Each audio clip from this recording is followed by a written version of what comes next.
এ ব্যাপারে আল্লাহ তাআলা বলেন, ওয়ায়াখিরুনা লিল-আযকানি ইয়াবকুনা ওয়া ইয়াজিদুহুম খুশুয়া। বহু মানুষ পৃথিবীতে আল্লাহর ভয়ে কেঁদে মাটিতে লুটিয়ে পড়ে। তাদের কান্নার শব্দ তাদের ভয় ভীতিকে আরো বেশি করে দেয়। অত্র আয়াতে প্রমাণিত হয় যে পৃথিবীতে এক শ্রেণীর মানুষ আল্লাহর ভয়ে কান্নাকাটি করে, আর যখন কান্নাকাটি করে তখন কান্নার শব্দটা তাদের কানে গেলে তাদের ভয় ভীতি আরও বেড়ে যায়। আমরা কান্নাকাটি করি না বা করতে পারি না, এর অর্থ এই নয় যে কেউ কাঁদে না। এর অর্থ এই নয় যে আল্লাহর ভয়ে কেউ কাঁদে না, এটা নয়। আল্লাহ যা বলেন তাতে এক শ্রেণীর মানুষ আল্লাহর ভয়ে কান্নাকাটি করে। আল্লাহ তাআলা আমাদের নবীকে বলেন, ফাইদা ফারাগতা ফানসব ওয়া ইলা রাব্বিকা ফারগাব।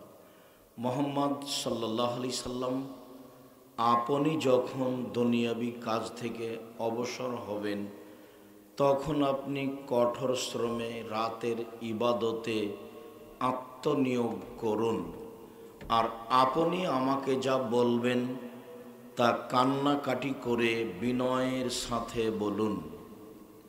আল্লাহকে যা বলতে হবে তা বিনয়ের সাথে কান্নাকাটি করে বলতে হবে, এ কথা রাসূল সাল্লাল্লাহু আলাইহি সাল্লাম বলেন। আবু হুরায়রা রাদিয়াল্লাহু তাআলা আনহু বলেন, রাসূল সাল্লাল্লাহু আলাইহি ওয়াসাল্লাম বলেছেন, মান তাওয়াজ্জা ফাহসানাল উজুয়া।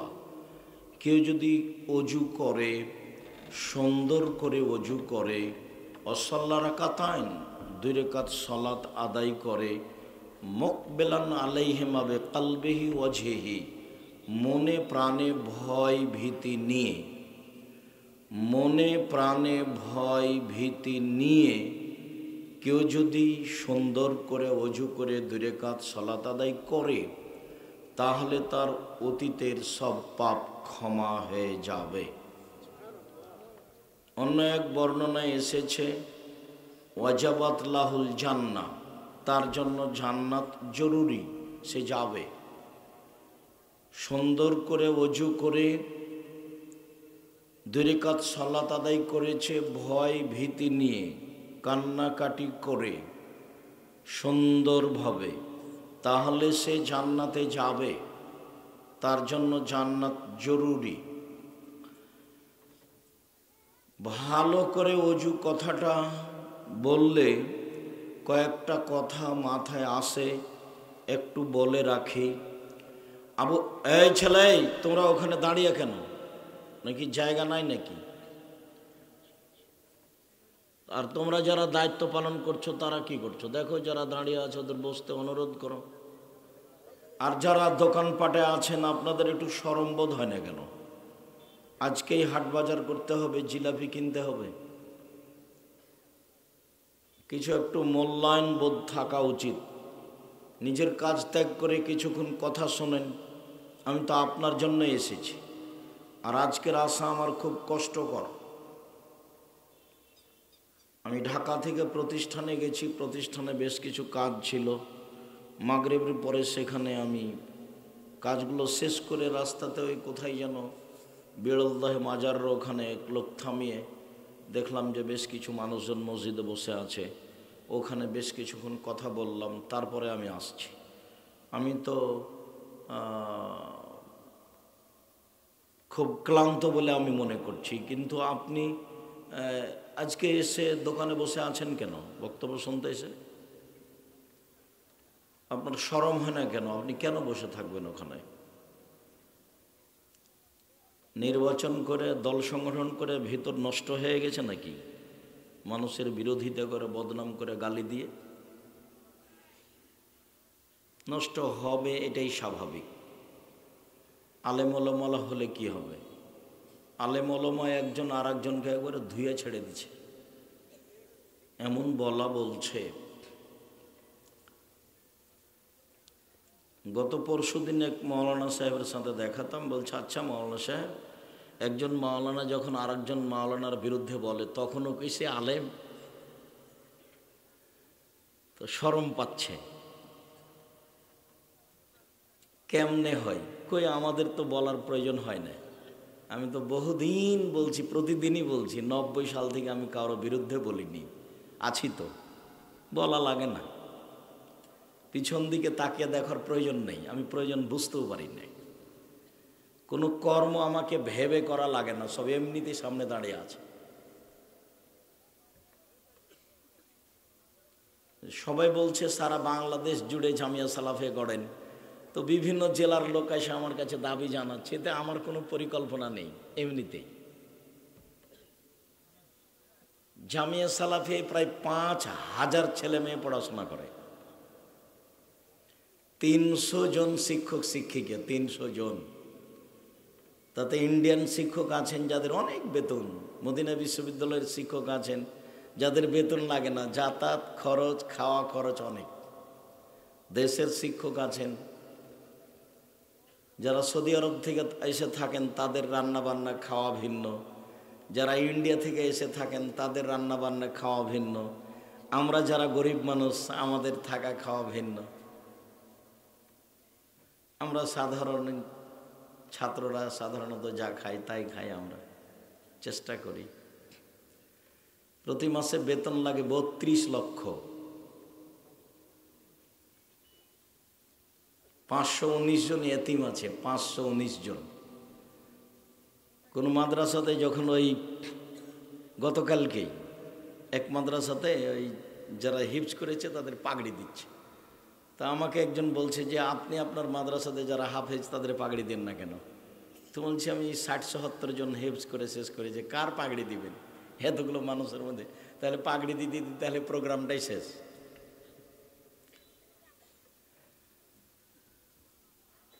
তো কারো বিরুদ্ধে কিছু বলা লাগে না, আলহামদুলিল্লাহ খুব ভালো অবস্থায়। শিরক মুক্ত প্রতিষ্ঠান জামিয়া সালাফিয়া, বিদাত মুক্ত প্রতিষ্ঠান জামিয়া সালাফিয়া, হিংসা মুক্ত প্রতিষ্ঠান জামিয়া সালাফিয়া, দল মুক্ত প্রতিষ্ঠান জামিয়া সালাফিয়া, সংগঠন মুক্ত প্রতিষ্ঠান জামিয়া সালাফিয়া, দেশের সর্ববৃহৎ শিক্ষা মানে, আয়তনে, শিক্ষক গুণে, শিক্ষক সংখ্যায় সর্বোচ্চ প্রতিষ্ঠান জামিয়া সালাফিয়া। যার রসিদ বহি বাহিরে ব্যবহার হয় না, যার টাকা পয়সা কোনো শিক্ষককে উপার্জন করা লাগে না। শিক্ষক জানে না কিভাবে প্রতিষ্ঠান চলে, আমি নিজেই ভালো করে বুঝতে পারি না কিভাবে চলে। আমি নিজেই ভালো করে বুঝি না কিভাবে চলে, তো কি করবে? জামিয়া সালাফিয়া ডাঙ্গেরা পাওয়া রাজশাহীতে একটা মসজিদের 3 ভাগের 1 ভাগ ঢালাই হলো, তো প্রায় 2 কোটি টাকা ঢালাই আছে 3 ভাগের 1 ভাগে। ওই মসজিদ হচ্ছে উত্তর দক্ষিণ 300 ফুট, পূর্ব পশ্চিম 200 ফুট, 105 ফুটের মেঝে ঢালাই, তাতে 12 ইঞ্চি ঢালাই আছে, নিচে আছে ইট বিছানো আছে, তারপরে 3 ইঞ্চি ঢালাই আছে, ওকে কি দিয়ে বলছে, ইটের দিয়ে খোয়া দিয়ে, আর পাথর দিয়ে ঢালাই দিলে এটা 12 ইঞ্চি, প্রায় 2.25 কোটি টাকা খরচ আছে খালি শুধু ঢালাই। পাইলিংয়ে প্রায় 2 কোটি টাকা খরচ আছে 3 ভাগের 1 ভাগে। তো আমি দেখতে পাই যে এভাবে হচ্ছে। বাংলাদেশে প্রতিষ্ঠান চলছে, দিনাজপুরে প্রতিষ্ঠান চলছে, বরিশালে প্রতিষ্ঠান চলছে, রাজশাহীতে প্রতিষ্ঠান চলছে, রূপগঞ্জ নারায়ণগঞ্জে। রূপগঞ্জ নারায়ণগঞ্জ প্রায় 100 বিঘা জমির উপরে, প্রায় 100 বিঘা। মেয়েদের অংশ 22 বিঘা মেয়েদের অংশ, যার একদিক থেকে একদিক 9 পয়েন্ট কম 1 কিলোমিটার। এগুলোর পিছনে আমি সময় দিই, ভাবি, চিন্তা করি, এগুলো নয়, স্বাভাবিকভাবে ধীরে চলছে হচ্ছে। আর এক শ্রেণীর মানুষ এত গুতা মারছে আর বদনাম করছে, ও একবারে জান ভরে বদনাম করছে, মন ভরে, মন ঠান্ডা করে। আবার আমার করা লাগে না, পিছন দিকে আমি দেখি না কে যে আছে, আর আমি মোবাইল তো চালাতে পারি না, কাজে দেখি না, কেউ একটু বললে শুনতে পাই। সম্মানিত দিনী ভাই বোন, সুন্দর করে অজু, আবু হুরায়রা রাদিয়াল্লাহু তাআলা আনহু বলেন, রাসূল সাল্লাল্লাহু আলাইহি সাল্লাম বললেন, আলা আদুল্লুকুম মাইমুল্লাহু বিল খাতায়া ওয়া বিহি দারাজাত, আমি তোমাদের এমন একটা আমলের কথা বলে দিব না যাতে মান বেড়ে যাবে, পাপ মিটে যাবে। আমি এমন একটা আমলের কথা বলে দিব না যাতে মান বেড়ে যাবে, পাপ মিটে যাবে। কালু, সাহাবীগণ বললেন, বালা, বলেন বলেন সেটা কি? মান বেড়ে যাবে, পাপ মিটে যাবে, ভালোই তো কথা। মান বেড়ে যাবে, পাপ মিটে যাবে, কথা তো ভালো, বলেন সেটা কি? তখন আল্লাহ রাসূল বলছেন, এক, ইসবাগুল ওযু, সুন্দর করে ওযু করা। দুই, কাসরাতুল খুতা ইলাল মাসাজিদ, পায়ে হেঁটে মসজিদে যাওয়া। তিন, ইন্তজারু সালাত বাদা সালাত, এক সালাতের পরে আর এক সালাতের অপেক্ষা করা। জোহর পড়েছি, আসর কখন পড়ব, কখন হবে, এই নিয়ে প্রতীক্ষমান থাকা। এই তিনটে যদি করে মান বেড়ে যাবে, পাপ মিটে যাবে, পাপ মিটে যাবে, মান বেড়ে যাবে, পাপ মিটে যাবে, মান বেড়ে যাবে। তিনটে। সুন্দর করে ওযু করা। সুন্দর ওযুর দুটা বাক্য থাকবে একটু পরে ইনশাআল্লাহ। এক। দুই হলো পায়ে হেঁটে মসজিদে যাওয়া। তিন, এক সালাতের পরে আর এক সালাতের অপেক্ষায় থাকা। মনে থাকবে না? মনে থাকবে। আব্দুল্লাহ ইবনে আব্বাস রাদিয়াল্লাহু তাআলা আনহু বলেন, একদা আল্লাহ তাআলা আমাদের নবীকে বললেন, মুহাম্মদ হাল তাদরি ফিমা ইখতাসিমুল মালাউল আলা, মুহাম্মদ আপনি কি বলতে পারেন উপরে কি নিয়ে হইচই হচ্ছে? আল্লাহ আমাদের নবীকে ডাকেন মুহাম্মদ বলে, জিবরাইল আলাইহিস সালাম আমাদের নবীকে ডাকেন মুহাম্মদ বলে, সাহাবীগণ আমাদের নবীকে ডাকতেন আল্লাহর রাসূল বলে। আল্লাহ রাসূল বলেছেন, আল্লাহ রাসূল করেছেন, আল্লাহ রাসূল দিয়েছেন। আর মাঝহাবি লোকেরা আল্লাহ রাসূলকে ডাকে হুজুরে পাক সাল্লাল্লাহু আলাইহি সাল্লাম। যেমন কোরআন শরীফ তেমন হুজুরে পাক। হুজুরে পাক দুর্বল পয়েন্টে কোনোদিন যাওয়া লাগেনি। কোরআন শরীফ চলবে না, শরীফ শব্দ চলবে না, এটাই চূড়ান্ত। পৃথিবীর কোনো পথ দিয়ে ওটা বৈধ করার কোনো পথ নেই। দুনিয়া একদিকে হয়ে গেল। যখন করোনা শুরু হয়েছিল তখন আমি বলেছিলাম, সারা পৃথিবীর মানুষ যদি বলে 3 ফুট পর পর দাঁড়াতে হবে, তবে এটা বৈধ হবে না। মুহাম্মদ সাল্লাল্লাহু আলাইহি সাল্লামকে আবার বলতে হবে পৃথিবীতে এসে যে 3 ফুট পর পর দাঁড়ানো যায়। যেহেতু মুহাম্মদ সাল্লাল্লাহু আলাইহি সাল্লাম কিয়ামত পর্যন্ত আর কোনোদিন আসবেন না, কাজে 3 ফুটের বৈধতাও হবে না, কোনো পথ নেই। বলেছিলাম করোনার আমি 5 পয়সা জিরো দাম দিনে যে যার করোনা হয়েছে তার সাথে একসাথে খাবো। যে করোনায় মারা গেছে তার জানাজা দেব, গোসল দেব, সব কিছু করবো, আমি করব। এতে যদি আমাকে করোনা ধরে, তা আমি বলবো না যে তার কারণে ধরেছে। আমি বলবো পৃথিবী সৃষ্টির 50,000 বছর পূর্বে আমার ভাগ্যে করোনা লেখা হয়েছিল, সেই জন্য ধরেছে। মাস্ক দিয়ে আমি ভাগ্য বাড়াতে চাইনি।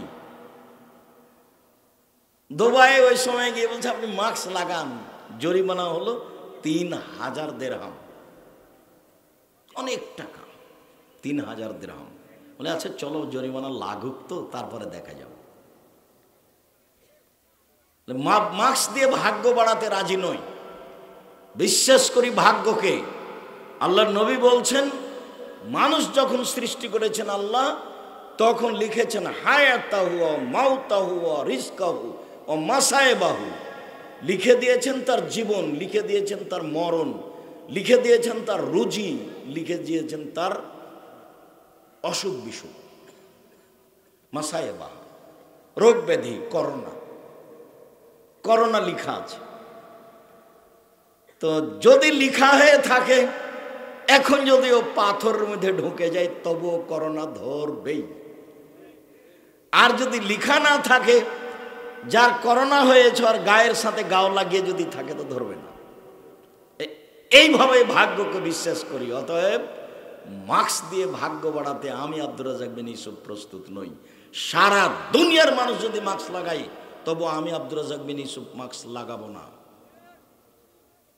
যদি হিসাব নিকাশ করে বাঁচতো মানুষ করোনা থেকে, তাহলে ঢাকার ফিউচার পার্কের মালিক আর মারা যেত না করোনায়। ওরা তো দেশের পানি খায় না। আর করোনা যাকে হয়েছে সে যা খাচ্ছে নিচে ফেলে দিচ্ছে, ওটা ফকির খাচ্ছে, ওকে করোনা ধরে না। আর একজনের বউ পাশে যায় না, আর একজনের বউ করোনা যার হয়েছে তার গায়ের সাথে লাগিয়ে ঘুমাচ্ছে, তো বউকে করোনা ধরে না। একবারে দিন রাত দেখছে, তারপরে একবারে এমনি মানুষ গেছে যে হুজুরও উল্টে গেছে। সে দাপট কত মিম্বারে দাঁড়িয়ে। সম্মানিত দিনী ভাই বোন, আল্লাহ বলছেন মোহাম্মদ, জিবরাইল বলেন মোহাম্মদ, সাহাবীগণ বলতেন আল্লাহর রাসূল, মাঝহাবি মানুষেরা বলে হুজুরে পাক। মাঝহাবি মানুষেরা বলে হুজুরে পাক সাল্লাল্লাহু আলাইহি সাল্লাম বলেছেন হুজুরে পাক। হবে না এগুলো, আল্লাহ রাসূলেরটাই বলতে হবে, সাহাবীরটাই বলতে হবে। আল্লাহ বলছেন হাল তাদরি ফিমা ইয়াক্তাসিমুল মালাউল আলা, আপনি কি বলতে পারেন উপরে কি নিয়ে হইচই হচ্ছে? কালা নাম, তিনি বলেন হ্যাঁ আমি বলতে পারি। ফিল কাফারাত, মানুষের পাপ কিভাবে মিটে যাবে এই নিয়ে হইচই হচ্ছে। কি করলে মিটে যায়, কি করলে মিটে যায় এই নিয়ে হইচই হচ্ছে। কি করলে? এক, ইসবাগুল ওযু, সুন্দর করে ওযু করলে। দুই, আল মাসহুল আল আকদাম, পায়ে হেঁটে মসজিদে গেলে। তিন, আল মাকসু ফিল মসজিদ বাদা সালাওয়াত, সালাতের পরে মসজিদে বসে বসে তাসবিহ তাহলিল জিকির আজকার করলে। সালাম ফেরার পরে লাফ দিয়ে দাঁড়িয়েছে, ঘুরে তিনটায় আসলো, পাপ মিটে যায়, মান বেড়ে যায়। এক, সুন্দর করে ওযু করলে। দুই, পায়ে হেঁটে মসজিদে গেলে। তিন, সালাতের পরে মসজিদে বসে তাসবিহ তাহলিল জিকির আজকার করলে।